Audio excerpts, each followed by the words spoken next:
Good morning, everybody. Welcome to the Transportation and Policy and Finance Committee for this Tuesday, March 14th. And our first item on the agenda is the moving of the minutes from our previous meeting of March 10th. Representative Petersburg. Thank you, Mr. Chair. I would like to move the minutes of March 10th. The minutes are moved. Is there discussion? All those in favor signify by saying aye. Aye. All opposed, the motion prevails. Our first bill on the agenda is House File 1153. Representative Burkel, good to see you again. Welcome back to the committee. I know you made an appearance last year, or last biennium. So please tell us about House File 1153. I do see that there's an author's amendment labeled A1, so let's perhaps start with that. But I will move that House File 1153 be re-referred to the General Register. Perfect. Thank you, Mr. Chair. House File, we're doing the amendment first, correct? Correct. Yeah, the author's amendment is, last year during conference committee, we kind of agreed with the DOT that we changed the language from conditioned grass seed to processed. So you'll see on page 1, line 1.1, line 1.16. Yeah, that's the change. I don't know if we have an issue with your mic or. Oh, it's not. Can you hear me? Maybe if I get close. Is that better? Yes. Yeah, okay. I'll eat the mic. 1.16 is where we change conditioned seed to raw or processed, and that's what the amendment does. Okay. And this is to get the bill in the shape the author would like us to consider it. Is there a discussion to the A1? All those in favor I will move the A1. All those in favor signify by saying aye. Aye. All opposed, the motion prevails.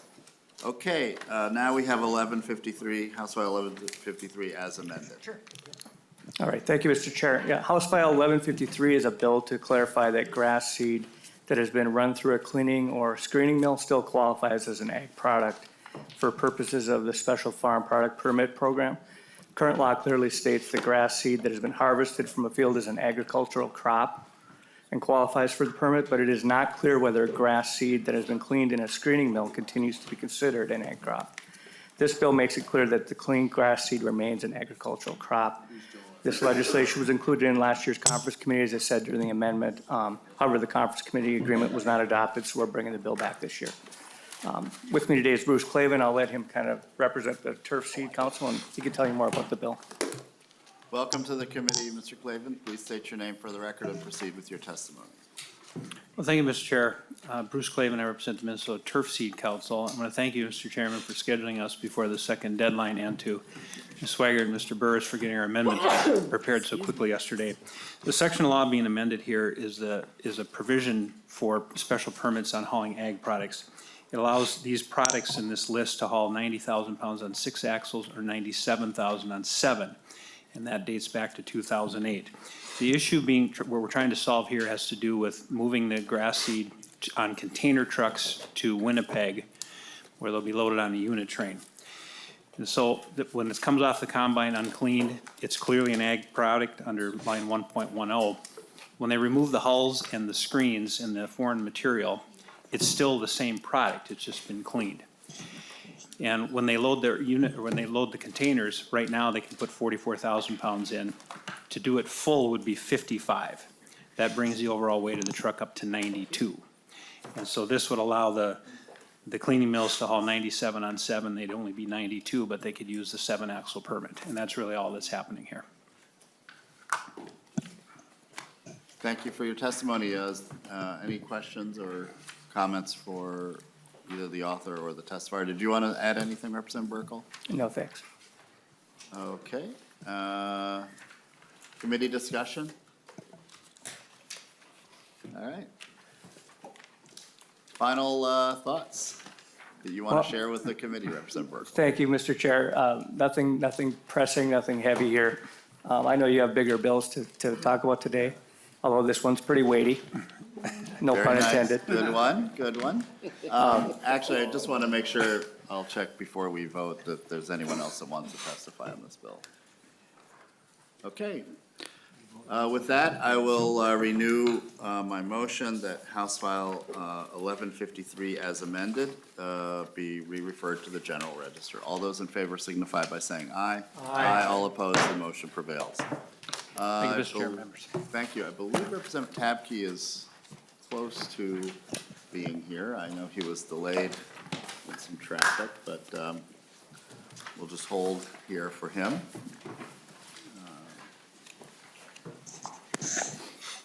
Mr. Chair. Representative Petersburg, I can also maybe explain about the Met Council bill too. Yeah, that sounds good. Okay, we are just totally tracking. Members, you may have noticed the House File 2092 was pulled from the agenda today. That was a bill to elect the Metropolitan Council, which I am the chief author of. We had a series of calls over recent days, and it was clear to me that there is a pretty strong legislative consensus to do something pretty major in terms of restructuring the Met Council and looking at its governance very closely. I'm very encouraged by that. But there's no real legislative consensus on how to do that.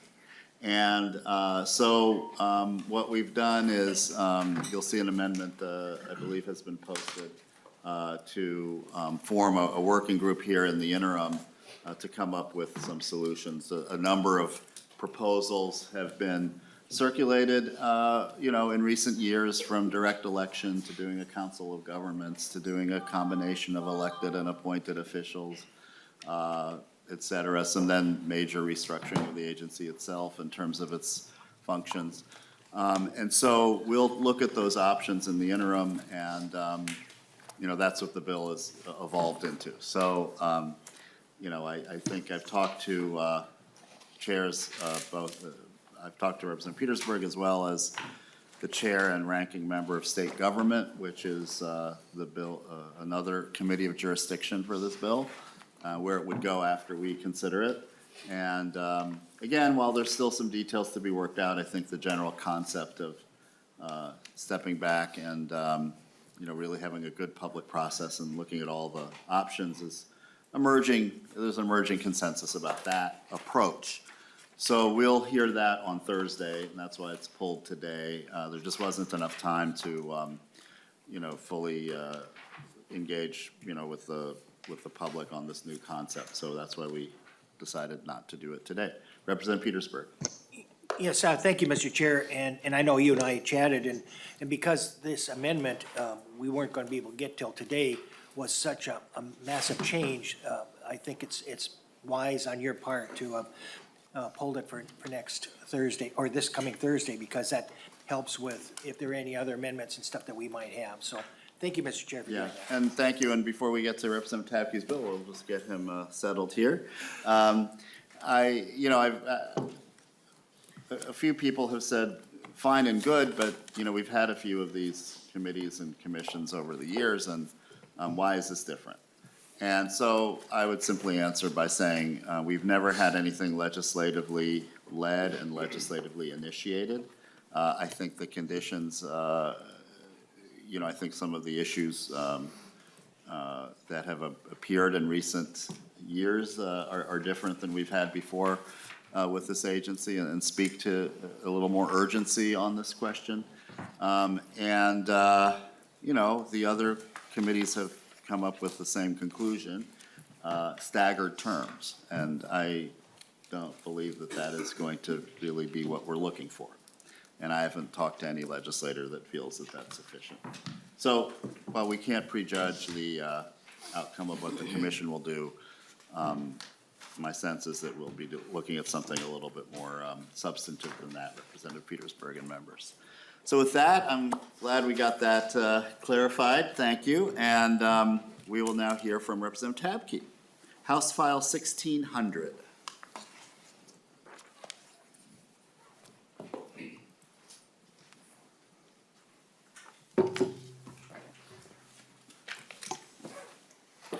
Welcome. I'm glad you had a chance to catch your breath. Thank you for that. I appreciate it. And This bill, well, do you want to, you can move your bill, you're a committee member here. Thank you, Mr. Chair. I move that House File 1600 goes to public safety, Excellent. re-referred to public safety. Great, we have a motion to consider and move House File 1600 to public safety. Representative Tabke, please present your bill. Thank you very much, Mr. Chair. So we have been working on the pay for state pay for troopers and other folks in the bargaining unit for quite some time here in the Minnesota legislature. And so we have this bill today, which is House File 1600, which is directing MMB to make sure that as we are considering pay for troopers, for conservation officers and folks of the like in that bargaining unit, that we compare them to other law enforcement agencies. And so this came to us here in transportation from State Gov, where it passed unanimously on a roll call vote. And so we had, what we're working on is making sure that troopers and everyone in that stays competitive with other folks. So we've got a lot of issues with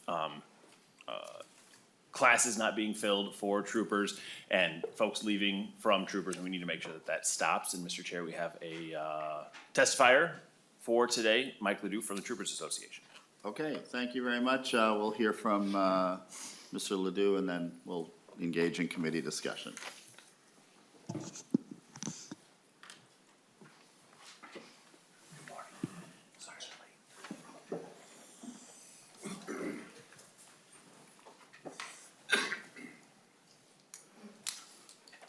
Welcome to the committee. Please state your name for the record and proceed with your testimony.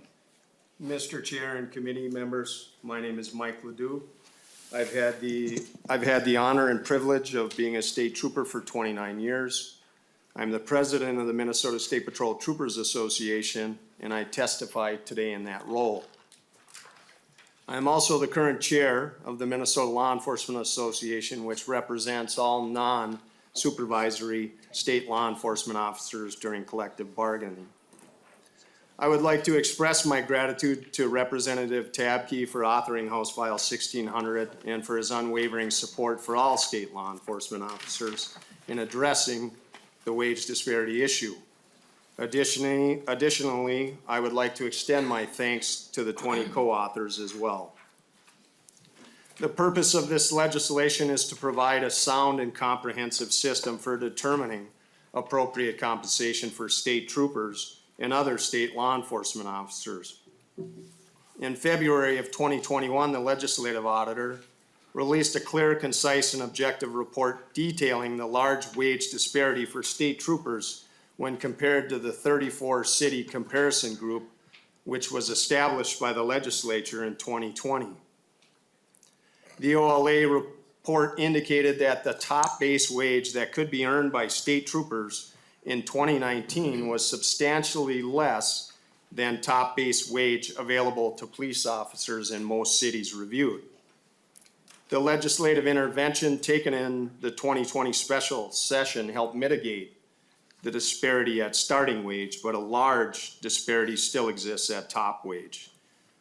As a result of this market adjustment, the State Patrol moved one place on our list from 33rd place from 32nd.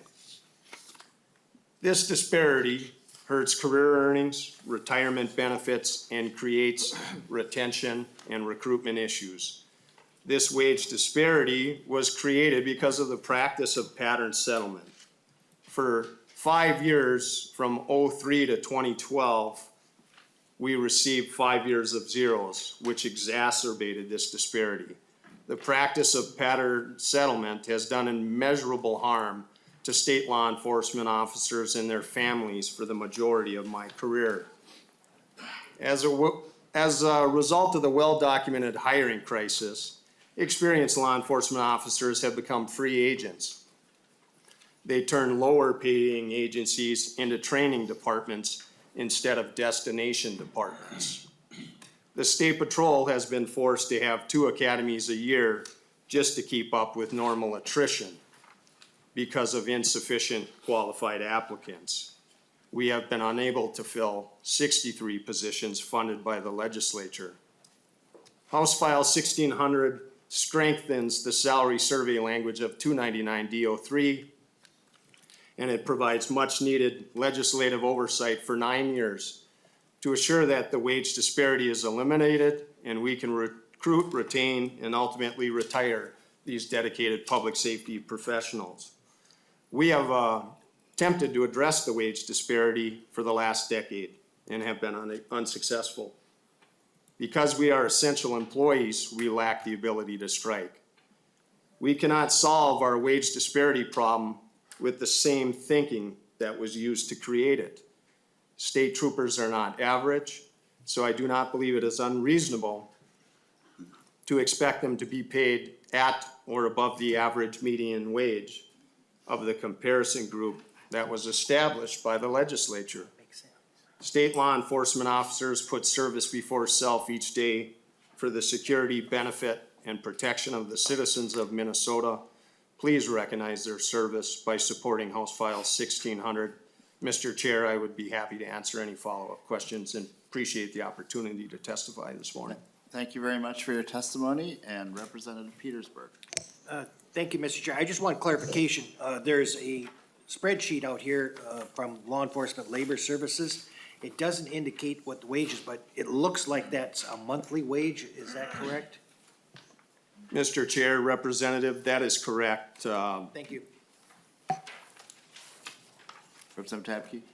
I'm good. Is there any additional questions or discussion from members of the committee? And is there anyone else that was in the audience that would like to testify? Okay, thank you for your testimony. Vice Chair Tabke, do you have any closing? Mr. Chair? Oh, Representative Petersburg. Thank you. I would like to also, we got one on the academies too, and I'm just inquiring is if this will help us fulfill the academies and the way we, currently I know there's a lot of vacancies with that as well, and I'm wondering if that would be helpful, and I don't want to drag this out. I'm just curious. Well, that's a good question. Representative Tabke, if you want to take a shot at that, and then we can see if there's anyone from the State Patrol or the agency that could answer that. Thank you, Mr. Chair and Representative Petersburg. Yes, that is exactly the goal, is to, by having competitive wages, to make sure that we are filling the academies, to make sure that we are filling these positions that are open. Thank you. Okay. And did you have any further questions about the academy itself? No, Okay. I'm just, Mr. Chair, I know that we're having trouble filling those, and Right. Colonel Langer has talked about that before as well, so Yes. I'm just glad we're taking care of it. Thank you. Okay. Excellent. Wonderful. Any other questions or comments? Seeing none, Vice Chair Tabke, I want to. Thank you very much, Mr. Chair. I just appreciate everyone's support and work supporting law enforcement, so thank you. Okay, members, Representative Tabke renews his motion that House File 1600 be re-referred to the Committee on Public Safety, Finance, and Policy. All those in favor signify by saying aye. Aye. All opposed, the motion prevails. Our next bill on the agenda is House File 100.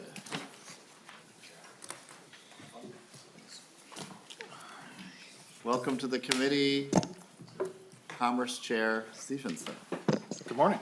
I think what we'll do, members, is, even though this is a big bill, we do have some very specific areas under our jurisdiction. As you can see from the various engrossments, that this has been to a number of different committees, and while I think we'll be able,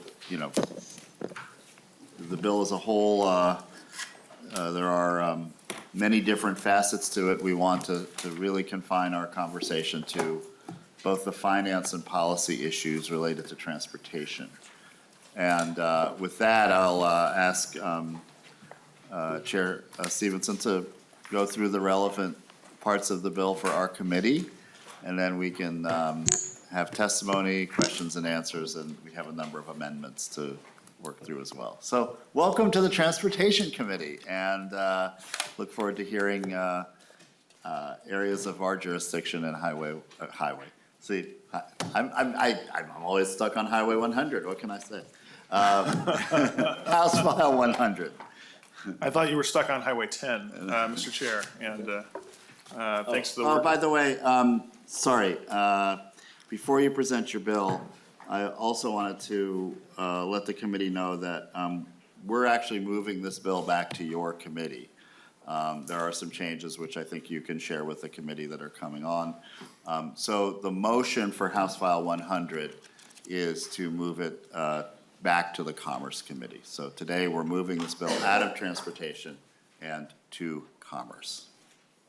Thank you, Mr. Chair, members of the committee. House File 100 is the bill to legalize adult use cannabis in Minnesota, both because I know the committee has other business and I know there are testifiers. I'll be very brief in my remarks. I will, just on an overall basis, say that Minnesotans are ready for this change. Our current cannabis laws are doing more harm than good, and Minnesotans deserve the freedom and respect to make their own decisions about cannabis. As the chair mentioned, the bill is moving from here to Commerce. The reason why we are doing that is because we do anticipate a substantial amendment in the Commerce Committee to resolve some of the open licensing questions that members may have heard of, particularly with regard to hemp products. And Commerce is the committee that has jurisdiction over that. It also allows us to kind of go full circle in this amazing journey through the legislature that we've been on with this bill. I think this is hearing number 12 or 11, somewhere around there. So we get to come back to where we started and go to Commerce before heading off to taxes and Ways and Means. This committee, of course, there are some financial questions related to appropriations to the Department of Public Safety and the State Patrol that we can discuss, and of course the policy issues related to transportation as it interacts with cannabis. Thank you very much. So let's go to our testifiers first, and then we'll engage the committee with questions and discussion. Our first testifier is John Hausladen. I saw John earlier. Oh, here he is.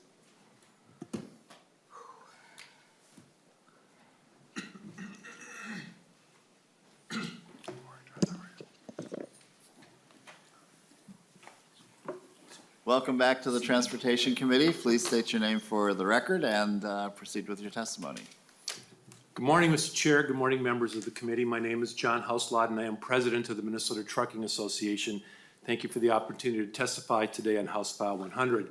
I do want to acknowledge Chair Stephenson has been meeting with us. We've shared a number of our concerns, and we are working on language that hopefully will maybe come in the next committee, so we are working on that. But until that's done, we still have some concerns that we need to share with you today. And I speak primarily today as the Minnesota Trucking Association, but we are part of a larger coalition, Minnesotans Against Marijuana Legalization, which includes groups like school bus operators, charter bus operators, utility contractors, the Beverage Association. I think you have the list in your packet. And what I can speak to today is an industry that has lived this. And I can very specifically talk about its impacts on workforce availability. I have a member who is based in Minnesota with operations in Minnesota and Colorado. And what this member tells me is once Colorado passed their legislation, their ability to recruit truck drivers was dramatically impacted, and it was for one simple reason, that they are having a difficult time having people pass the pre-employment drug test. And I think that's the challenge. One of the things that you know as a committee as well as anyone is workforce, supply chain, systems, all of this integration. And our biggest concern about this is the long-term impacts that this has on critical industries and transportation. And so a person adopts a cannabis lifestyle. They don't want to be a truck driver today, but maybe someday they do. And now when the time comes to take that pre-employment test, they simply can't pass it. We have great concerns about this impacting the industry's ability to have a workforce downstream, like I said. But even today, we have seen truck drivers who thought they were taking a safe product that had no THC in it, just CBD oil, that have had a positive drug test. Because of that, they're taken out of the truck, they're taken off duty, and frankly, they've probably lost their career because they were taking what they thought was a safe, legal product. And one of the concerns we have beyond the workforce is just highway safety. We know from the data that we see in other states that traffic crashes and fatalities do go up. We think that this is not going to make the road safer, and despite the best efforts, and we know that the chief author has worked hard to try and make a bill that addresses so many concerns, we believe these are just mitigating impacts, not really eliminating them. So our concerns are highway safety, workforce, and frankly, just the ability to make sure that we can keep the economy running. There are some specific things in the bill that I think are the purview of this committee. Under the legislation, and I know the chief author is considering this, right now we are creating new categories of, we have a cannabis transporter, we have a cannabis delivery service, none of whom have background checks for basic things like motor vehicle records. And we think these are things that are required to make sure that if people are being put in commerce, hauling anything, it doesn't matter the product, that those sort of checks are required to make sure that they're safe. We do appreciate the effort to put more money for drug recognition experts and for trying to develop technology. These are the right things because they're critical. Because right now, we do not have an equivalent test to determine if someone is impaired or intoxicated when under the influence of cannabis on the road. And our greatest concern is until we have that, we're really putting impaired drivers on the road without a test to validate it and just hoping that bad things don't happen. And we wish we lived in a world where everything happened neatly and cleanly and they, as prescribed by the dosage and the usage. But we do know that things happen, like people take it and then mix it with alcohol and then get behind the wheel, and perhaps they're even a younger person. So we thank you for the opportunity to comment on these things today. We appreciate, again, working with the chief author on many of these issues and happy to answer any questions. Thank you very much. Are there any questions? Representative Petersburg? Thank you, Mr. Chair, and to Mr. Haslowden. So you mentioned about the transporter and delivery systems, and because these usually are smaller amounts, I'm guessing that those are going to be delivered by smaller vans and so forth. And those are the size vans that do not require a CDL, is that correct? Mr. Mr. Chair, Haslund. Representative Petersburg, I don't know exactly, I think a number of types of vehicles could be used in transporting the product. If they're over a certain size and weight, they would require a CDL, but smaller ones would not. So that would, if you're using like a Sprinter van or something that you can envision that size, it would probably not require a CDL.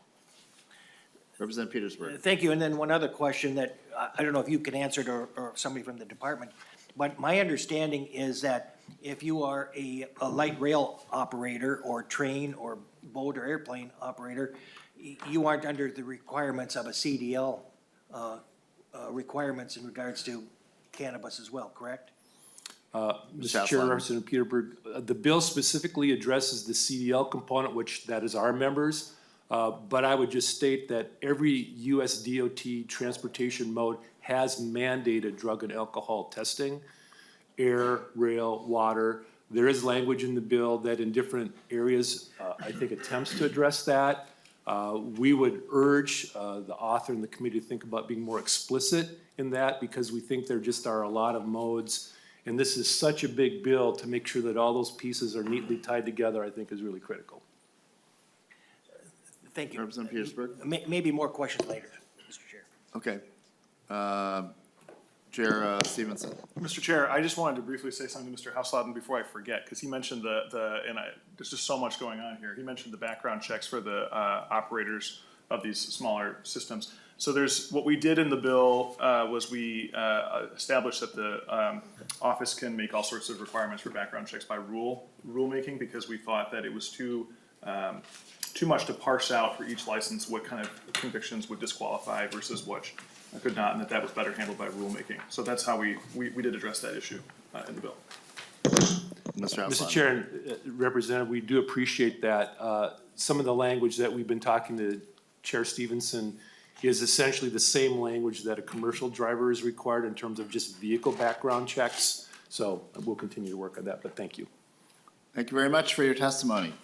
Next, we have Glenn McElfresh from Flift Beverages.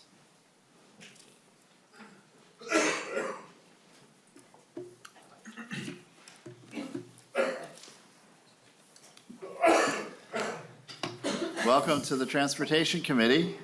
Please state your name for the record and proceed with your testimony. Chair Hornstein, Committee members and Representative Stephenson, thank you for allowing me to speak today on HF 100. My name is Glenn McElfresh, and I'm co-founder of Plift, a hemp-derived beverage company produced here in Minnesota. We have appreciated Representative Stephenson's willingness to meet with us and hear our concerns. And just for a little bit of background, I have 10 years of experience in the marijuana industry and significant firsthand experience with the idiosyncrasies of marijuana transportation. From 2018 to 2019, I was the director of expansion at a marijuana distribution company, and my job entailed visiting different states to determine the viability of launching a transportation and distribution business in that state.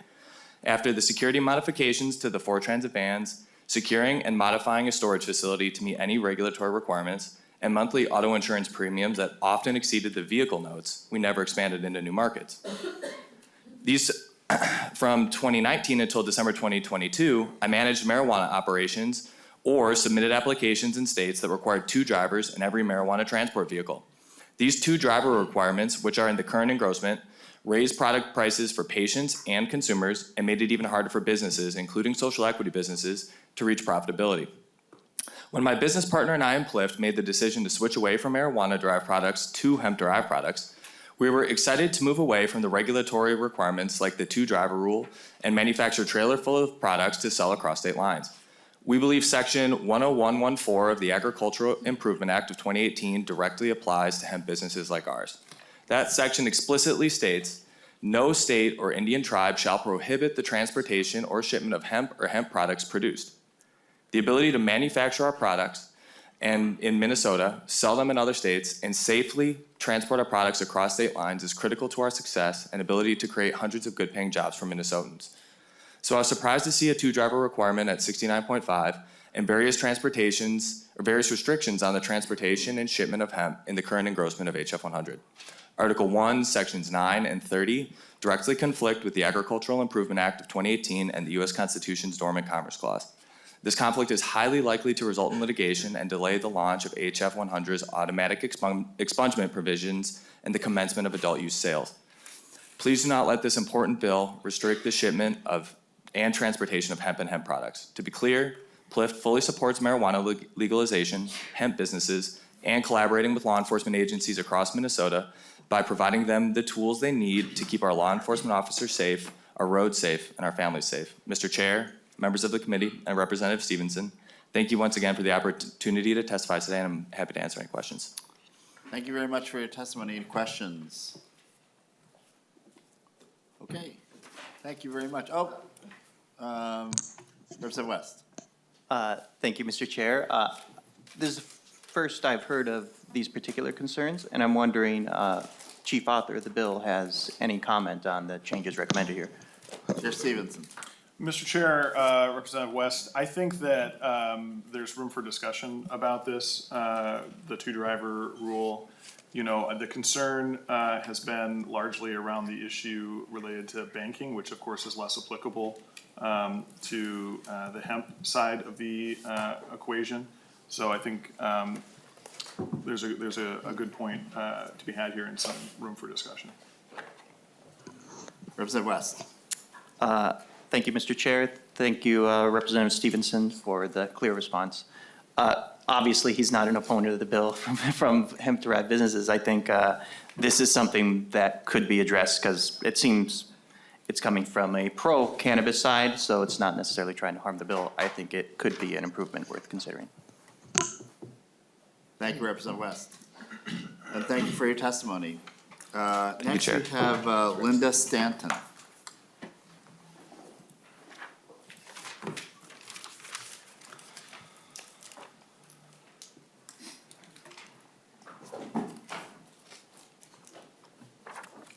Good morning. Good Welcome morning. to the Transportation Committee. Please state your name for the record and proceed with your testimony. Thank you. My name is Linda Stanton. Good morning. Thank you for listening to my testimony today. Lately, there have been numerous published stories about the open drug use and crime and other serious problems on our metro area transit rails in the cities. I was glad to see a proposal for an ambassador program to assist with those problems. However, it seems like the legislature is not serious about admitting that we have drug abuse and addiction in this state and the problems that go with that, homelessness, crime, and serious mental illness. It makes one wonder what it takes to wake people up and get serious about the risks and harms of cannabis. Commercializing cannabis isn't going to make the problem better. In response to proponents who say prohibition hasn't worked, the war on drugs failed, opponents like me say, officials have given up on enforcement, education, and deterrence. Don't stop enforcing our laws, then throw up your hands and say, oh, it's not working. Don't tell us the goal is to eliminate the illegal market when 10 years of data show that the illicit market follows the legal market and grows. Harder drugs are brought in by cartels. The bill will spread crime and illegal activity all over the state. People say kids are getting marijuana now. We say, and they're getting harmed now too. What do you think will happen after legalization? More kids will get harmed. There have been over 20,000 peer-reviewed scientific papers that prove marijuana is not a safe drug for those under 25. When is the legislature going to take the risks and harms seriously? Even Democrat voters oppose cannabis legalization. I urge you to vote no. Thank you very much. Thank you for your testimony. Any questions or comments? Appreciate your coming in this morning. Thank you very much. Okay, members, is there anyone else that wants to testify that hadn't signed up? Okay, members, at this time, if you have questions of the author specifically, we can do that, and then we can get into the amendments that have been pre-filed. Representative West. Thank you, Mr. Chair. My question revolves around the trucking associations mentioned, and you responded that that'd be dealt with during rulemaking.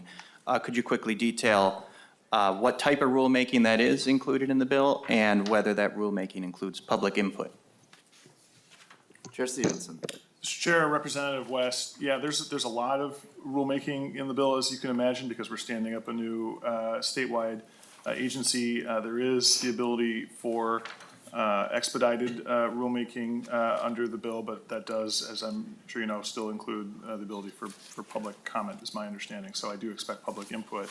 The specific issue about sort of disqualifiers for various licenses from a prior criminal conviction, we just thought after, the bill as introduced disallowed any felony conviction from having a license, and that was problematic in a lot of different ways. And so we decided a more flexible approach was necessary early on, and then further decided that it would be very difficult to kind of parse out which felonies for which licenses in the context of legislation, and so decided rulemaking would allow a more flexible approach to that particular issue. Representative West? Okay, good. Any other questions? Representative Murphy? Yeah, thank you, Mr. Chair. Thank you, Representative. I just have a question about powers and duties. It says your subsection, or number 2 on 1419 says to establish programming services, notification to protect, maintain, and improve health of citizens, but it doesn't use the word cannabis anywhere in there. So that's a pretty broad statement, so 1419. Just wondering why, in a lot of other cases you've had, cannabis or cannabinoid products, but that line doesn't have it, so it's really broad. Representative Stephenson. Mr. Chair, Representative Murphy, I see what you're flagging there. I certainly would think that, given the context of the office and its broader, what it's actually allowed to do, we're probably talking about things that pertain to cannabis or have some link to cannabis. If that's a concern to you and other members, it's something that we could talk about, adding the word cannabis or somehow tying it more generally to cannabis. I'm not necessarily opposed to that, but I do think that you should probably read that in the context of the whole section and the whole bill, but I hear you. Yeah, Thank you for your Chair. question. I think that would be great, just to keep from having any assumptions there. It's easy, it's all the way through the rest of it. It's listed there. I think it'd be important to make sure that's not left alone, because it is a pretty big statement as far as what it could be deemed as overreach later. It could enter in there. Thank you for the question.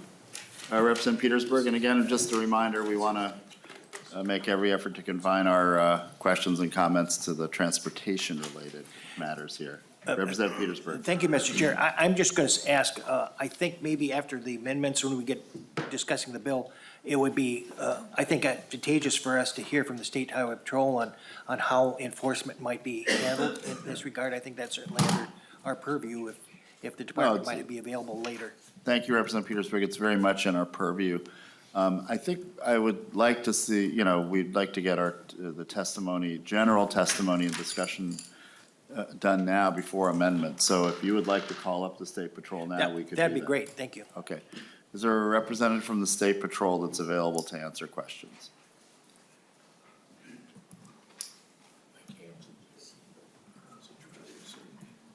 Well, maybe later. Well, thank you, Mr. Chair. I mean, I spent some time, Mr. Chair, talking with Colonel Langer and talking about the process about when somebody stopped with the potential abuse of being intoxicated by marijuana or other drugs that are not alcohol related. And he talked about trying then to get a, MRE is the individual who's trained in determining intoxication without drug use. DRE? DRE, that's it. And that sometimes if they're not available, we're kind of stuck between a rock and a hard place as well. And so I was just curious on that. And, I'm not sure if somebody else can respond to that, but I think that's important for us to know whether or not this can be enforced or not too. So, thank you, Mr. Chair, I guess. Thank you for your comment. Maybe Chair Stephenson, you could talk a little about the DRE piece of the bill, and then we'll get into our amendments. Yeah, I'll just speak first, and I think this will come up probably several times as we're talking today, so it's worth noting that we often think about a lot of people will point out the challenge that cannabis presents and that there isn't a test analogous to what we have for alcohol where we can measure someone's impairment by figuring out how much alcohol is in their bloodstream, and we have a sort of de facto rule that if you're above 0.08, you are too intoxicated to drive. What is important for committee members to understand is alcohol is actually the outlier here. There are a lot of substances that you can consume legally that can impair your ability to drive to the point where you should not be driving, whether it's prescription drugs, over-the-counter cold medication, sleep aids, lots of different things that you could take and then you really should not be driving. And our law has a system for dealing with that, which is that you can't drive with those substances in your system if it's impairing your driving, and we measure that from a behavioral perspective. And that gets into what Representative Petersburg is talking to a little bit about, which is the drug recognition experts, or DREs. And we do expect to want to see more of that after legalization. There's some funding in the bill. There's an amendment that we're going to be considering to increase that funding, and I'll maybe speak more to that when we get to that amendment. There also is in the bill a pilot project for what's called an oral fluid test. This is an effort to develop a similar process to what we have with breathalyzers or blood alcohol testing. But this isn't a new problem. It is a problem that we have, I don't even know if we want to call it a problem, an issue that we have with many other substances. I can tell you as a working prosecutor, we are able to prosecute people for driving under the influences of all of those other substances because we can demonstrate that people were impaired at the time. Do a follow-up here, and then we'll start our amendment process. Thank you, Mr. Chair. A couple things, but certainly we would agree that this will exacerbate the problem for that. I did look around, and I do think Mr. Hanson from the Office of Traffic Safety is here. Maybe he has some ability to talk about it or not. Yeah, we'll have a quick question and answer for Mr. Hanson, and I do want to get to our amendments. Thanks. While he's coming up, Mr. Chair, can I just say that I don't agree with the idea that it would exacerbate the problem. In fact, the data from other states doesn't support that it will exacerbate the problem. But we can talk more about that. Okay. Representative Petersburg, a question for Director Hanson. Yes, just quickly, in regards to enforcement and the stopping and trying to get a DRE there, what is the process that an officer would go through? Director Hanson, and welcome to the committee, and please state your name for the record. Thank you, Mr. Chair and members. My name is Mike Hanson, and I have the privilege of serving as the Director for the Department of Public Safety's Office of Traffic Safety. And Mr. Chair, Representative Petersburg, a very good question. Currently, we have about 260 plus or minus DREs, or drug recognition experts or evaluators, within about 120 or 122 departments across the state.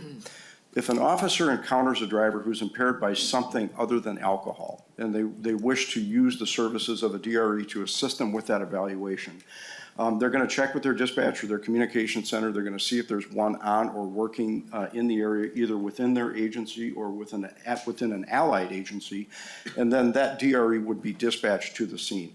There are occasions also where a DRE trained law enforcement officer would be called out from home to come in to assist with that evaluation based on what the initial officer had observed. By expanding the number of DREs, which as Representative Stephenson has mentioned, that's going to allow us to do that much more frequently, occasionally, and maybe even more occasionally than we would all hope. DRE just is not available, and then it is up to the officer to make that determination that somebody is impaired, and then to follow the protocols that are laid out in the impaired driving statute to obtain a test from that driver, and then based on the test results, then that is what leads to the eventual charging decision. Representative Petersburg, does that answer the basic question, sir? Thank you. Representative Petersburg. Yes, that's fine. That's fine. Okay, thank you for your testimony. So members, what we'll do now is proceed to taking up 7 amendments that we have before us, pre-filed. And I'd like to take the A70 first, Representative West. Thank you, Mr. Chair. I will move the A70 amendment. I've been working with Chair Stephenson for quite some time. He's been very open to taking input on this bill across, the partisan divide. And I believe he has a genuine effort to get GOP support, and this has been a big part of the discussions. I understand it's not exactly transportation related, and I appreciate your latitude there, Mr. Chair. But this amendment reduces the in-home residential weights that you're allowed to possess from 5 pounds to 1.5 pounds. And then it makes the changes throughout the bill for that. And that is very important because the only public policy benefit I see of this bill is if it eliminates the black market. If it doesn't eliminate the black market, it really does not have a public policy benefit for the average Minnesotan. And 5 pounds of cannabis, as we saw in a previous committee meeting, is an enormous sum, so enormous that the State Patrol can't even stand looking at it without confiscating it. So if the only reason somebody would actually have that weight in their home is likely to distribute. And a lot of the rationale is, well, if people are allowed to grow in their home, how much should they be allowed to have? In the bill, it has, you can have 4 flowering plants but 8 plants total. And if you were to harvest those 4 plants, you would have to be the greatest, in-home marijuana grower in the country in order to really exceed 1.5 pounds with those 4 plants. 5 pounds is absolutely astronomical. However, the chair has indicated to me that this amendment will be more efficiently incorporated in commerce. So I know that's where we're going to send it back. And I'd love to just get a quick comment on the chair on his intentions with this amendment in the future. Thank you, Representative West. That is a correct assessment of my my thoughts here, and I would like to get the reaction of the author, and if he's amenable to taking this amendment, and then we could add it potentially in the Committee of Jurisdiction for Commerce. Thank you, Mr. Chair and Representative West, and I likewise really appreciate your willingness to work across the aisle on this issue and try and find some common ground. And I think that this amendment does hit that mark. This is an issue that a lot of people have been talking about, and I think that this is a reasonable approach that you're suggesting here. So I will commit to you publicly now that I will accept this amendment when offered in the Commerce Committee and encourage a yes vote on it in the Commerce Committee. Representative West. Thank you, Mr. Chair, and with that assurance, I will withdraw the A70 amendment. Thank you. Thank you for your communication with the chair on this, Chair Stephenson. Okay, we have another amendment, Representative West, A71 from you. Thank you, Mr. Chair. I will move the A71 amendment. This, I won't repeat myself too much, is a result of working with Chair Stephenson and him being truly open to the concerns of the minority here. We don't want this bill to be a partisan bill. It is something Minnesotans want by and large, and this amendment goes a long way in securing increased bipartisan support. What this amendment does is it deletes the diversity report requirements or diversity plan requirements when applying for a license in the bill. Currently in the bill, when you apply for a license, it's scored by the Office of Cannabis, and one of the things determined in that score is the business's diversity plan. And while that might sound well and good, clearly a lot of the bill is designed to encourage people of color and minorities to start these businesses. I don't think this diversity report actually helps them in any way. In fact, it makes it more difficult for somebody who's bringing in lower capital and less money to start their business because they have to do another report. They might need to hire somebody to draft this report. And this report is considered, as the bill stands currently, in the scoring system of whether they can get a license. So this, I believe, is counterintuitive to the approach in the bill, as well as from our side of the aisle, we think it's pretty pointless to do in the first place and will only serve to make the product more expensive, which will therefore make the black market more likely to exist. Now, I've been working with the chair for quite some time on this, with Chair Stephenson quite some time on this, so I'd love to hear his future intentions as he's indicated to me. Chair Stephenson. Mr. Chair, Representative West, likewise with this amendment, I would agree to accept it in the Commerce Committee if offered in the same spirit as the last one. And I do think that, it's important, I think, to a lot of members on both parties that we see a cannabis industry in Minnesota that is local, that encourages small business, that is open to all members of our community here. We particularly want to see an industry that benefits the people who have been harmed by the prior regime, but I think we can accomplish those goals without this specific requirement. So I would accept this amendment in the Commerce Committee when it is offered there. Representative West. Thank you, Mr. Chair, and with that assurance, I will withdraw the A71 amendment. The A71 is withdrawn. The next amendment is A65 that we'll consider, and Representative Petersburg, that is your amendment. Thank you, Mr. Chair, and I would like to move the A65 amendment. And what this amendment does, and we've heard from a lot of people over the years about brain development and some of the things that can impact that particular development. And there's pretty much a strong science belief that almost all people, brains finally come to maturity at 25, and they say that us guys are a little later than women, but this is really an amendment that changes use from 21 to 25, just because I think it's important for us to make sure that we don't create undue or unintentional issues with younger people that maybe are thinking that the state is verifying that it's okay to use. And so this just says we're going to change the age limit from 21 to 25. And we do that with alcohol. We actually lowered it many, many years ago and raised it back up to 21. And so I think this is appropriate for us to take, and that is the amendment, Mr. Chair. Thank you, Representative Petersburg. Representative Stephenson. Mr. Chair, members of the committee, I would ask for a no vote on the A65 amendment. While it is certainly true that there's evidence that the brain continues to develop until the age of 25, it's also true that as a society, we've kind of landed on age 21 as the age where you become an adult and you get to make decisions that maybe aren't always in your best interest. And I don't think that we should treat cannabis differently from alcohol, tobacco, gambling, or even major life decisions like, entering into a mortgage or starting a family. Once you're 21 in this country, you are an adult, and you should get to make all the decisions that an adult gets to make.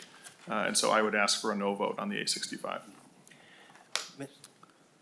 Mr. Chair, Petersburg. I would also like to request a roll call for this motion and to finalize my comments is, there is a difference between people accepting accountability with what they have and as their brain matures versus the way drugs can actually impact the development of that brain. And so this is something in which they're imbibing into them that we just simply don't know the long-term reactions to that. And so I would ask for a yes vote for the roll call. Representative Sensimiro. Thank you. I just wanted to speak to the amendment. I appreciate the amendment. Representative Petersburg, I share similar concerns about brain development and the effects of any kind of substance on that. But, I went to, for Sovereignty Day yesterday, I went to the cannabis, legalizing cannabis section. And one thing that was talked about was, with our unregulated market, the kind of marijuana that we are getting and some of the dangers of that marijuana. And I learned that oftentimes we're getting kind of reject marijuana from states that have legalized it. And there's lots of concerns about what is in that. And I'm frankly more concerned about that for brain development. Sure. And that's why, I support having a regulated market. And I would rather have 21 to 25-year-olds partaking in the regulated market rather than the unregulated market. Thank you. Last comment? That's fine. Okay, a roll call has been requested. The clerk will take the roll. Hornstein. No. Hornstein, no. Tabke. No. Tabke, no. Petersburg. Yes. Petersburg, yes. Brand. No. Brand, no. Elkins. No. Elkins, no. Fogelman. Yes. Fogelman, yes. Hudella. Yes. Hudella, yes. Koegel. No. No. Koegel, no. Kraft. No. Kraft, no. Murphy. Yes. Murphy, yes. Nelson. No. Nelson, no. Norris. No. Norris, no. Olson. Sure. Olson, yes. Sensimiro. No. Sensimiro, no. West. Pass. West, pass. And Mr. Chair, we have 5 ayes and 9 nays. There being 5 ayes and 9 nays, the motion does not prevail. The next amendment before us is A75. I believe that's Representative West.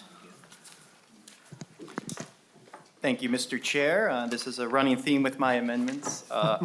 Thank you very much for being reasonable and listening to the concerns of the minority, or Chair Stephenson. I think I'm done praising you now. Never gets old. Now that's funny. So this goes, this directly, so finally my amendments relate directly to this committee, which, thank you for the latitude, Chair Hornstein. I know it's frustrating when that members get a little off topic. This increases funding, which is already in the bill for $500,000. This increases it to 5 and 10 million over the next 2 years for drug recognition enforcement officers. And based on the testimony we heard from Director Hansen, we know that this is crucially important because, well, yes, the only public policy benefit is eliminating the black market, but in order to make sure that this bill doesn't have a deleterious effect on our road safety, it's important to have these as we do not have a roadside test.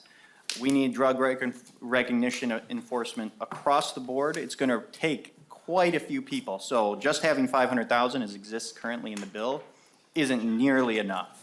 There needs to be a lot of this because, as you heard from Director Hansen, they have to call for somebody. It's like being on call, and he even mentioned that they have to call somebody from home. So increasing this funding is tremendously important. I've been in contact with Chair Stephenson on this provision as well, and I would like to hear what the chair has to say about this in the future. Thank you, Representative West. Chair Stephenson. Thank you, Mr. Chair. Representative West, as I said earlier, I certainly agree that we're going to need more DREs, and I think that the funding in the bill needs to be increased, not just with this amendment, but with any amendment that has a direct appropriation. I've been asking people to hold off and wait because we don't have a fiscal note on the bill yet. What I intend to do once we have a fiscal note is compare it against the revenue estimate and make sure that the bill is self-supporting, that all of the revenue that we raise accounts for all of the costs in the bill and all of the appropriations. in the bill. I understand a fiscal note is imminent, but it is not here just yet. I also, as we said, we have this major amendment coming up in Commerce, and I don't want to take an amendment before that. So I would ask if Representative West would consider withdrawing the amendment on my promise that we will see more money for DREs in the final bill. Representative West. Thank you, Mr. Chair. I actually do have a follow-up on this one. Sure. So the numbers we have in here, 10 and 5, I'd like to have at least a little more guidance on. You mentioned we're going to determine the numbers. I think, these are going to be very close, if not the numbers. I mean, you could even do more than this, which I think would also be wise because the need will be so great. So I'd like, if you can put a little, at least something to clarify that, just a tiny bit for me. Chair Stephenson. Mr. Chair, Representative West, I will endeavor to get as close to 10 and 5, if not get higher than that, when we have a fiscal note and a revenue estimate. Representative West. Thank you, Mr. Chair. Well, I was hoping for better than that, but I will take you at your word that you will come as close as humanly possible. And I mean, we always can amend it again down the road. Thank you, Mr. Chair. I will withdraw the A75. A75 is withdrawn. Thank you for the dialogue on that. The next amendment is A76, Representative Murphy. Thank you, Mr. Chair. I'd like to move the A76 amendment. Simply looks at trying to establish a zero tolerance for THCs in our public transit. Put it in the similar scope as what our CDL drivers are, we're looking at with them. Basically, anytime a CDL driver runs the risk of losing a CDL if they have a positive test. I know in business, insurance, taxpayer risk, I know there's a really hard line on making sure that there's no THC level if you're, your employment or if you're caught on the job with it. So it just puts it in line with some of those other levels. Because there's no guaranteed level and better testing is needed, we certainly should accept a zero tolerance for public transit. And even with the workforce shortages, zero tolerance, I think will make it more likely that people will know where they're at in terms of applying for jobs in public transit. Okay. A76 is And moved. I'd like to get a roll call on that. Okay, the A76 is moved and a roll call has been requested. Representative Petersburg. Thank you, Mr. Chair. I think we heard from John Haslund from the trucking industry that says, even though there may be some federal regulations in regards to testing and so forth, he thought it would be better for us to have a little bit more descriptive in what the state is expecting, especially since this is kind of a new rollout. And so it seems to me it makes sense that if, even if the author believes that it's already covered under the bill, making it more specific seems like that would be a better way to make sure that everybody is understanding of the rules, because we don't want to have any surprises out there. Thank you, Mr. Chair. Thank you, Representative Petersburg. Chair Stephenson, did you have a response? Mr. Chair, members, I would ask for a no vote on the A76 amendment. I think this amendment goes much broader than what was just described, and broader than what I could support. I certainly support the idea that no one should be operating transit while consuming cannabis at that specific moment. But what the amendment does is it makes it a crime to operate transit when on line 1.6 there is physical evidence present in the person's body of the consumption of any cannabis flower, and it goes on from there. And the issue is that with cannabis, there can be physical evidence in the person's body of cannabis consumption that goes much longer after there's any intoxication or any impairment, days after in point of fact. And so what this amendment really is a ban on transit operators ever consuming cannabis, and it makes it a criminal act. As Mr. Hausladen mentioned, and as is my belief, the way that federal law currently operates makes it very difficult for anyone who's operating any mode of transit to have cannabis and keep their licenses intact. So there is an element of this that's already covered by federal law or regulation, but I do believe that from the state of Minnesota's perspective, this is not the approach we would want to go. I certainly, if this was a more narrowly tailored amendment that prohibited people from consuming cannabis while they're operating a vehicle or imminently before you're operating a transit operation, I would support that. But this goes much beyond that, and so I would ask for a no vote. Representative Petersburg and Representative Murphy. Thank you. I'll just follow up on that in regards to saying, look, current federal law in regards to CDL requires that if you have any in your bloodstream at all, no matter how long ago you consumed it, whether you're impaired or not, you are automatically taken out of service. And that is part of the CDL requirement and part of what you are trying to imply here.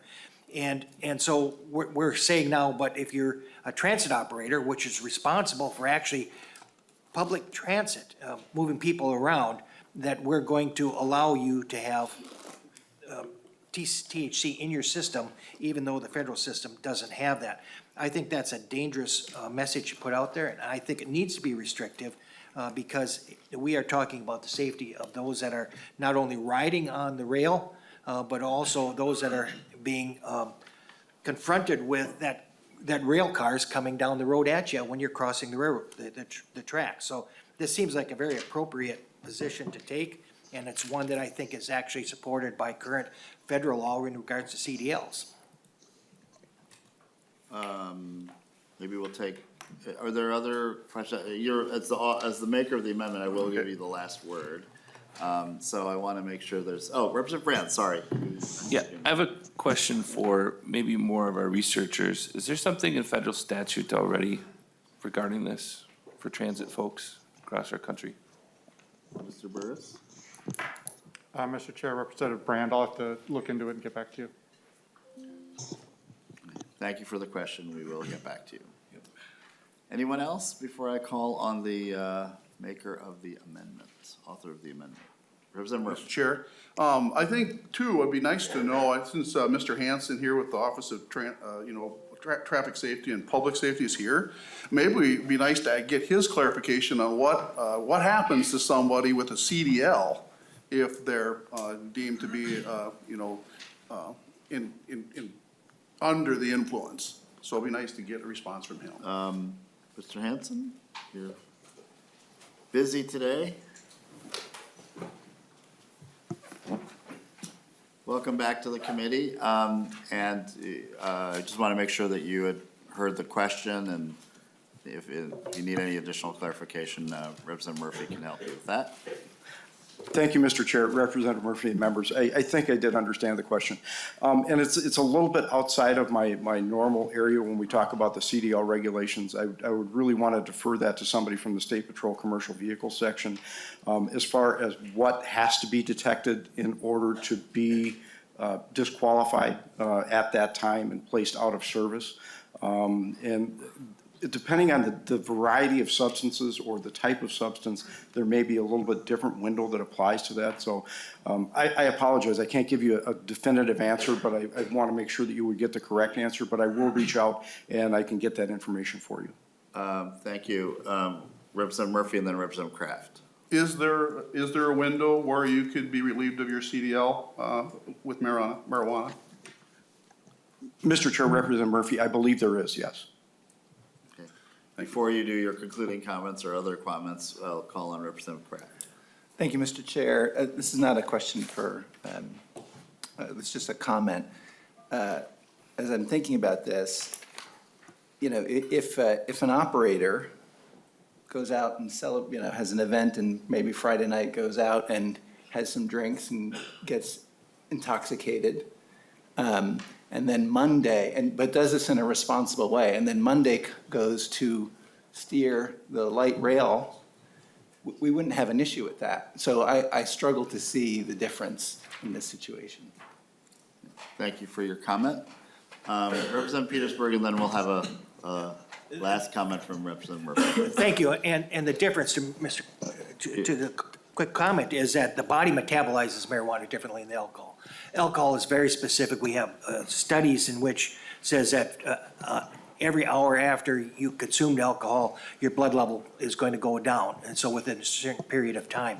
But marijuana, you could have that in your system for days afterwards, and whether or not that's impaired or not, it is what the standard has been at this point. So our body just metabolizes it differently. So, thank you. Okay. Any other questions or comments? Representative Stephenson, or actually, let's just hear your last comment, and then we'll get a response from Representative Stephenson, and then do the roll call. Thank you, Mr. Chair. I've been a CDL driver for 30 years. It just seems like there's a lot of things that are put on CDL drivers that this would really escape when we're looking at public drivers. So private, there's just a lot of conditions that would eliminate your ability to have a CDL. I have a CPAP machine. I'm hooked online. Everybody knows that I'm hooked online. It's just one of those things. But to have it this lax for our buses and our transit train drivers just seems really unrealistic. And it's not like anything else that's already out there. So, thank you. Representative Stephenson? Mr. Chair, well, a couple of things. I don't agree that there's a difference between private and public here. Again, if you have, as Mr. Houselauden said, if you have any kind of federal license, which our trans operators have to have, they're already not allowed to have cannabis and they're subject to the drug testing.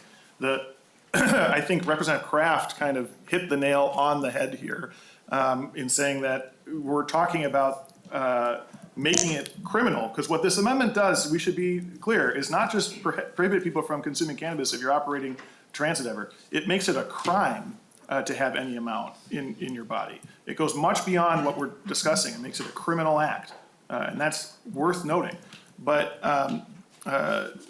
it does it at a point where even if there's no impairment, and what's important, Representative Petersburg described how cannabis is metabolized at a lesser rate, but that doesn't mean you're impaired longer, okay? Just because THC is detectable in your system does not mean that you are impaired and can't drive. There is a period where you're impaired and can't drive, but THC is detectable long after, which is why this is not good language, because it captures a lot of people who are not impaired and makes it a crime. So I would ask for a no vote.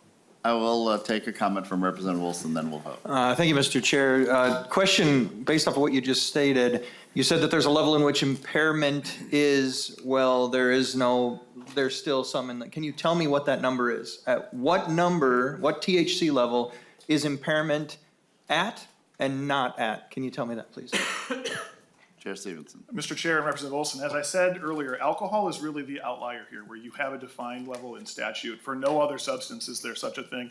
And that's actually something that we've had conversations with the DWI task force about, whether we want to set an impairment threshold in law. Other states have tried that. And the preference from the professionals who work in this space, including the DWI task force, is not to set an impairment threshold, but instead to set a de facto threshold that's measured in blood or otherwise, but rather to base it on whether you are impaired or not whether you have a certain quantity in your blood. Quick follow-up, we'll take Representative Brand, and then we will be voting on this amendment. Thank you. So does impairment mean you're driving poorly? Because there are people who drive poorly who are not impaired. Can you just tell me? I'm just having a real hard time identifying how a police officer or a peace officer would identify that, you and I have the exact same product in our system at the exact same level. You're impaired, I'm not, or I'm impaired and you're not. 0.04, 0.08, that's real easy to identify that, Representative Olson shouldn't be driving. I'm wondering, how do we figure this out? Because I'm seriously concerned about the fact that we're gonna have people driving on the roads with this in their system. And I guess I'll just hold that off until I get to my amendment. Okay, why don't we take a quick comment from Representative Brand, and then we'll vote. Yeah, so I asked the question just a couple of minutes ago about what federal law says. And actually, first of all, it's a Schedule I drug at the federal level. And there is already policy in place that any safety-sensitive transportation employees, including pilots, school bus drivers, truck drivers, train engineers, subway operators, aircraft maintenance personnel, transit firearms security personnel, ship captains, pipeline emergency response personnel have to be subject to federal drug testing. That's a whole lot more people that are mentioned in this piece of legislation that if we were to amend at the state level, would be included. There's a 49 CFR Part 40. All of those people that I mentioned have to be subjected to transportation, DOT drug and alcohol testing at any time. And so there's a lot of pieces that are missing from this amendment. Thank you. With that, we will take a roll call vote on the A76 Murphy amendment. The clerk will take the roll. Hornstein. No. Hornstein, no. Tabke. No. Tabke, no. Petersburg. Yes. Petersburg, yes. Brand. No. Brand, no. Elkins. No. Elkins, no. Fogelman. Yes. Fogelman, yes. Udella. Yes. Udella, yes. Koegel. No. Koegel, no. Kraft. No. Kraft, no. Murphy. Yes. Murphy, yes. Nelson. No. Nelson, no. Norris excused. Olson. Yes. Olson, yes. Censor Mira. No. Censor Mira, no. West. Yes. West, yes. And Mr. Chair, we have 6 ayes and 8 nays. There being 6 ayes and 8 nays, the motion does not prevail. Okay, we have a couple more amendments. So we have an A77 from Representative Murphy. Thank you, Mr. Chair. I'd like to move Amendment A77. It's really similar to A76, but it really itemizes the school bus drivers. Just something, you know, I think we're getting around to it, but, you know, when it comes to CDL drivers, the reality is it takes a number before you're not at risk of losing your license because of insurance, your employer, the risk to your employer. You know, anyone with a commercial driver's license runs the risk of losing their CDL if they drive after consuming what's now a legal product in Minnesota. That's the reality of it. The reality of it is that CDL drivers, if they test positive, and I know people even with CBDs, if they test positive for THCs, they could lose they could lose their CDL. And it's because of their employer, it's because of insurance, that really puts them outside of that window. So, anyway, I think it's really significant for our bus drivers, that protect our kids. We need them to be THC-free. I think that's really makes sense. We do it for our CDL drivers. They really need to be to keep their license. I think bus drivers should too. Thank you. Roll Chair. call, please. Roll call has been requested and granted. Chair Stephenson. Mr. Chair, Representative Murphy, well, school bus drivers have to have a CDL. So everything you were just talking about applies to school bus drivers. What your amendment does, again, is makes it a crime, not just prohibiting use, but makes it criminal for school bus drivers to really ever consume cannabis. Even if it has no impact on their driving, it would be a crime. And I don't agree with that. If we had an amendment that was more narrowly tailored to say that you can't have you can't consume cannabis while you're driving a school bus, right before you're driving a school bus, in the hours before you're driving a school bus, totally on board with that. I think that would make a lot of sense. But to Representative Kraft's point a minute ago, you could be days in advance, and this amendment would make it not just unlawful, not just against the rules, which it already is, but a crime to have cannabis, even if it has no impact on your driving of the school bus, and I don't agree with that, so I would ask for a no vote. Thank you very much. Additional discussion? Okay, we have a roll call and Representative Brand. Thank you, Mr. Chair. Just wanted to point out again that in the previous conversation we had, that state initiatives have no bearing on the federal law that are already in place. And school bus drivers are a part of that category of people that I was talking about that are safety-sensitive transportation employees. Federal law is going to supersede state law at any time, and this is included in this issue. Representative Petersburg, quickly. Yeah, well, actually, I think you have that a little bit wrong. We can always add more stringent responsibility requirements on federal regulations. We can't just take them away. And we do that with school bus drivers already. It requires a different testing, et cetera. So it's perfectly legal for us to do this. I would urge a yes vote. Representative Murphy has moved the A77 and requested a roll call. Did you want to make one last statement? The only comment I'll make, just in generalization, is that, you know, when you're impaired, we talk about not knowing when that's going to happen, if it's 3 or 4 days ahead. You know, we just don't know.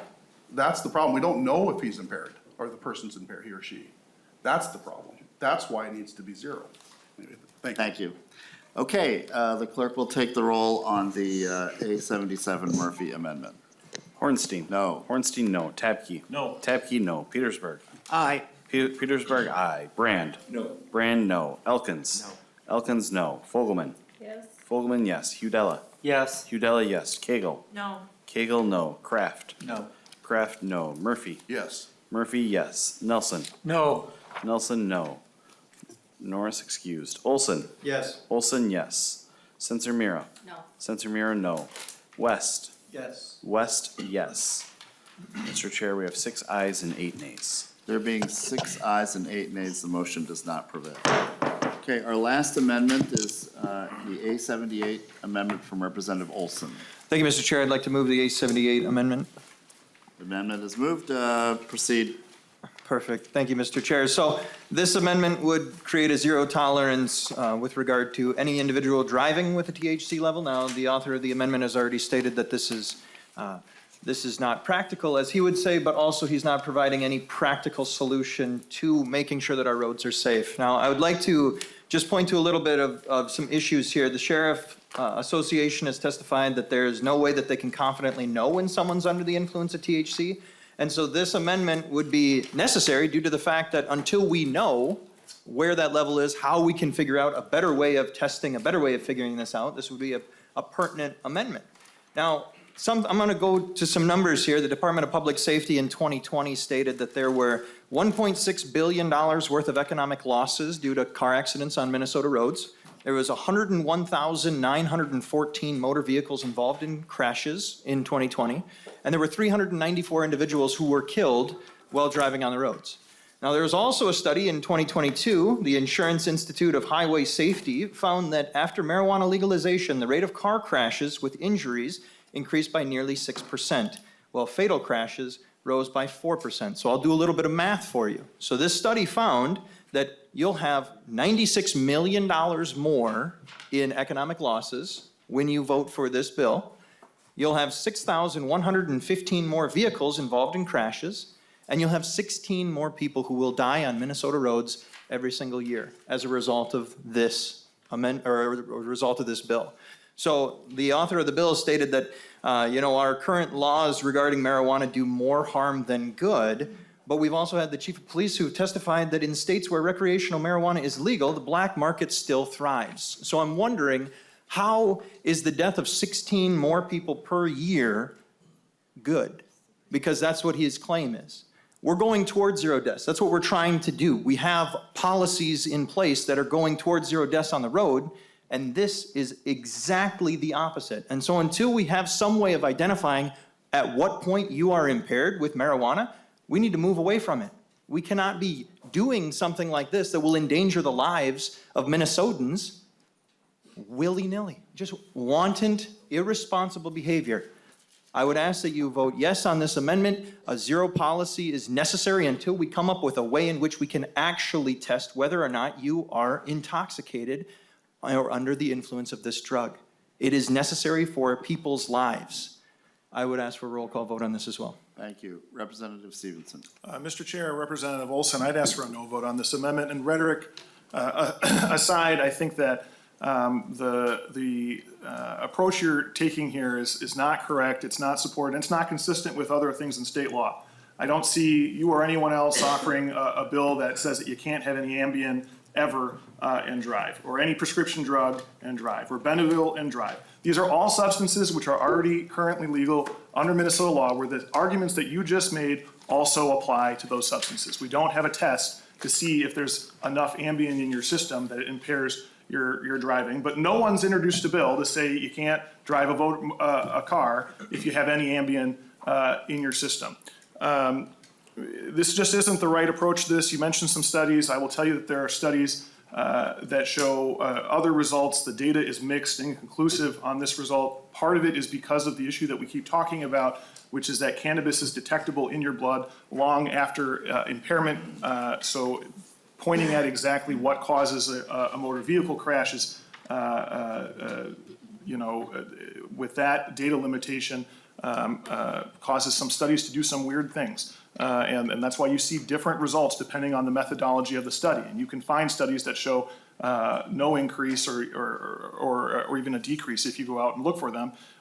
What I would tell you is that our law has a way of handling this problem. We already do it. We prosecute people for driving under the influence of all sorts of legal substances. We will be able to do that in the future, and we will be able to take the steps that are necessary to keep our roads safe. And what this amendment does, to be very clear, is exactly what Representative Kraft was talking about, which it says that if you go out on a Friday night and responsibly consume cannabis, you may not drive on Monday morning because that could still be in your, detectable in your bloodstream. And that is not a policy that I support. Representative Murphy, and then we'll go to Representative Olson for a concluding comment. Thank you, Mr. Chair. Just to support, this amendment, under your studies and reports, it looks like we have quite an emphasis coming on impaired driving, number of accidents involving one or more drivers using cannabis, a number of arrests, positive test results, number of convictions, driving under the influence. Seems like it's the plan coming up to measure it. Two things. Have you looked at any other states that have already measured these? And if we have this provision in here, isn't that really suggesting that this amendment makes sense? Representative Stevens. Mr. Chair, Representative Murphy, well, yeah, we're taking this issue very seriously in this bill. You're exactly right. We're trying to measure data. We have an oral fluid pilot program to try and develop a test. We're going to have substantial funding for drug recognition experts. We have money for education and prevention and treatment. One of the real benefits to legalization is it allows you to deal with the downstream consequences of consumption in an honest fashion, instead of just saying, well, we made it illegal, therefore it's not happening, which is the approach that prohibition has taken for the last 50 years, which has failed miserably. If people think that banning marijuana and keeping it illegal is going to make our roads safe, I've got 50 years of evidence that that's not true. Have we looked at other states? Yes, absolutely, we've looked at other states. And we've adopted some things that have worked in other states, and we are not doing things that that haven't worked in other states. I mentioned earlier that we looked at adopting a sort of per se threshold. Other states have done that. It's not a good policy solution. Our own DWI task force doesn't support that. But we did adopt all of the recommendations of the DWI task force as it pertains to this bill, because this is an issue that's important for the reasons that Representative Olson mentions, that we want to have safe roads and we want to drive towards zero deaths. Prohibition does not help us accomplish that.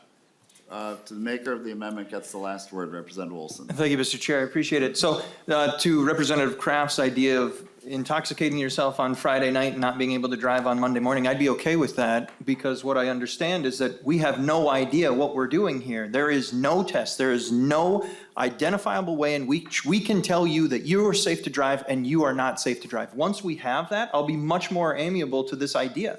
But we're putting innocent people's lives on the line. Now, thousands of people die every single year in the United States from alcohol consumption, and that's really bad.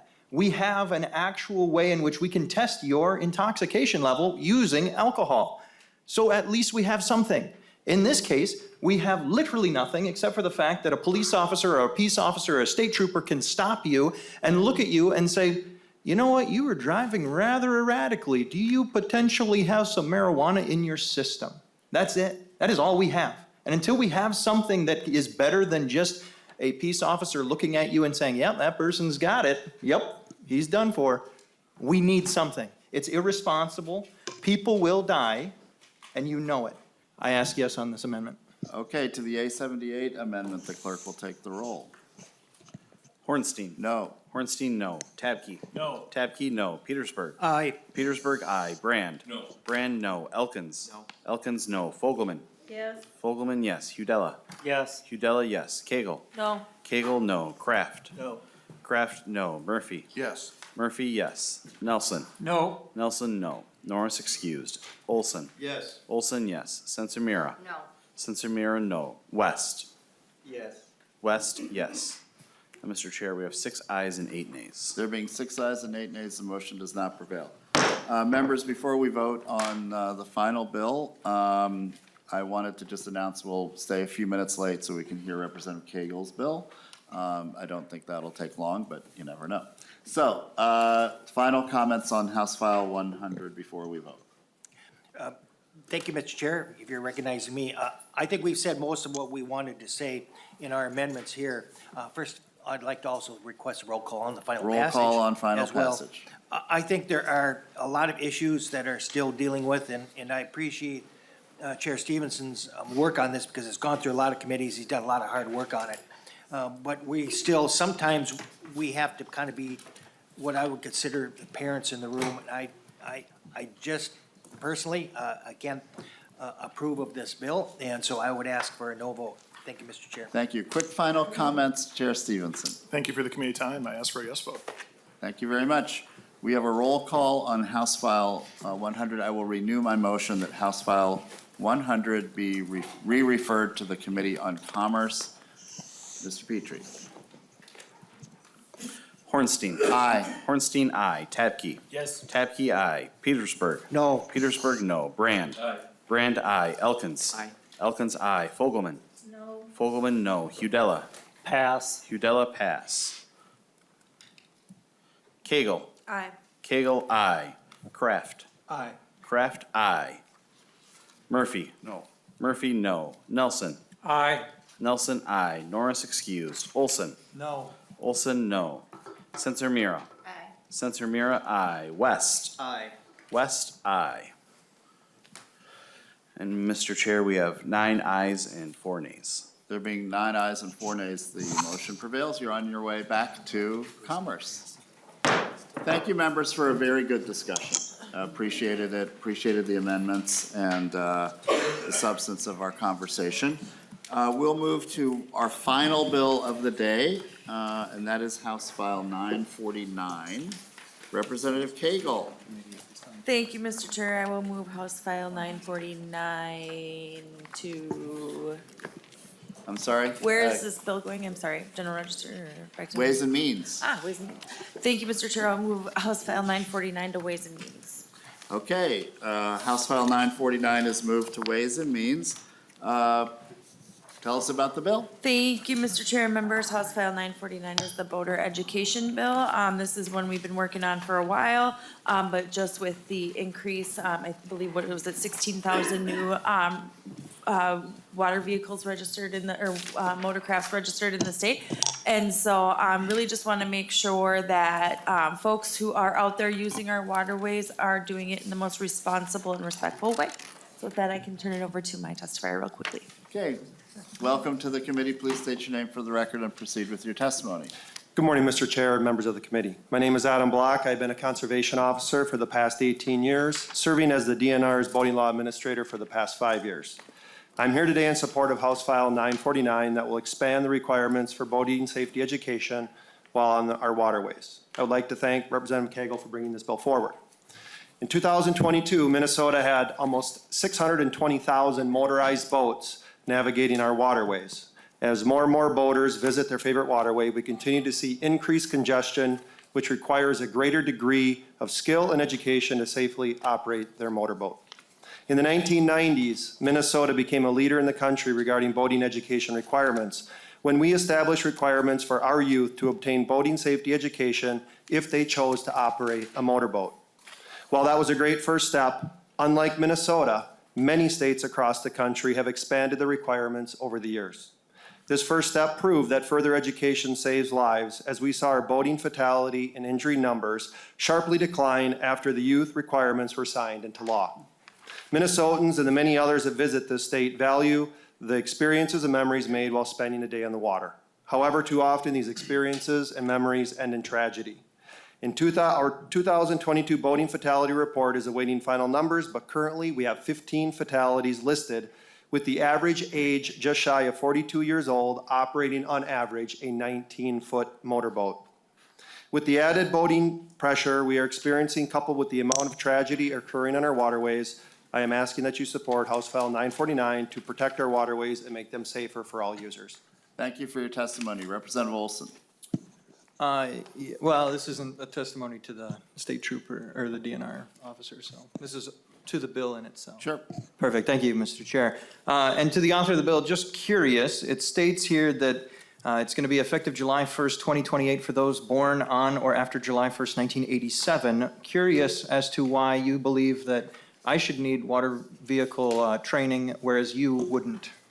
Chair Koegel. Thank you, Mr. Chair. I wouldn't agree with that. I'm probably gonna definitely go take this. I know how quickly things can turn, because a day at the lake can turn, pretty scary. And so I think, what this does is just, it's grandfathering in people, and maybe I can ask, our conservation officer to, explain why that date was chosen. Proceed. Mr. Chair, Representative Olson, that July 1 of 1987 born-on date is the date we currently have established for off-highway vehicle use, which is our most recent born-on date that was created at the legislature. So that's the date that was picked. So we didn't create, say, another born-on date, if you will. I guess I'll have to take the class. Thank you. You and Representative Koegel together. Okay, any further discussion? Chair Koegel, closing comments. Thank you, Mr. Chair, members. This is a good bill. Support it, please. Thank you. It won't be long till hopefully not too long before we'll be back on the lake. With that, members, I'll renew, Representative Koegel renews her motion that House File 949 be re-referred to Ways and Means. All those in favor signify by saying aye. Aye. All those opposed, the motion prevails. Thank you, members, good discussion again, and we'll see everybody back here at 8:30 on Thursday. With that, we're adjourned.